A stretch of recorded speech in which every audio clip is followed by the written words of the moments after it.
যেই করুন না কেন কারুর দেখে না কিছু করতে যাবেন না। কারণ কি বলুন তো, কারুর দেখে কিছু করা মানেই হলো অনেকটা না ওই বাইরে থেকে খাবার খাওয়ার মতোই অবস্থা হবে। মানে কি বলুন তো, ধরুন আপনি বাইরে কোনো কিছু একটা খাবার খেলেন, খেয়ে আপনার টেস্টটা ভালো লাগলো, আপনি ভাবলেন আপনি বাড়িতে এসে বানিয়ে ফেলবেন।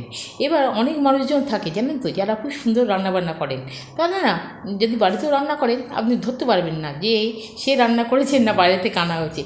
কিন্তু আপনি যদি এদের মতোই হন, খুব ভালো রান্নাবান্না করতে পারেন, তাহলে তো ঠিক আছে, কাজ চালিয়ে দিতে পারবেন। ওই খেয়েছেন, ভালো লেগেছে, আপনি বানালেন, সেটা দারুণ খেতে হবে, সেক্ষেত্রে কোনো সন্দেহ নেই।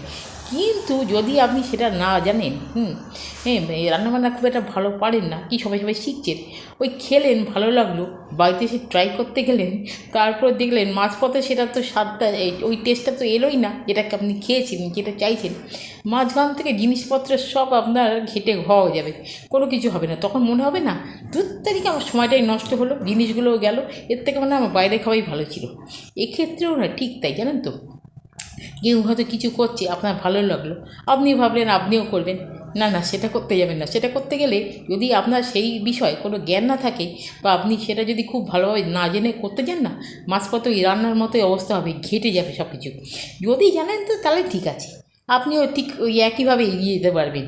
আর যদি না পারেন, তাহলে ওই ঘেরে হয়ে যাবে। তার থেকে ভালো আপনি যেটুকু পারেন, যাতে আপনার দ্বারা হয়, হ্যাঁ, আপনি যেটা খুব ভালোভাবে বুঝবেন, পারবেন, জানবেন, সেইটা নিয়ে এগোবার চেষ্টা করুন। যেমন আমরা করি না, বাড়িতে যেসব রান্নাবান্নাগুলো আমরা ভালো করি, সেগুলো নিয়ে আমরা খুশি থাকি, ঠিক তেমন যখন ইচ্ছা হয় তখন তো বাইরে গিয়ে খাওয়াই যাবে, ওসব চেষ্টা করার দরকারই নেই।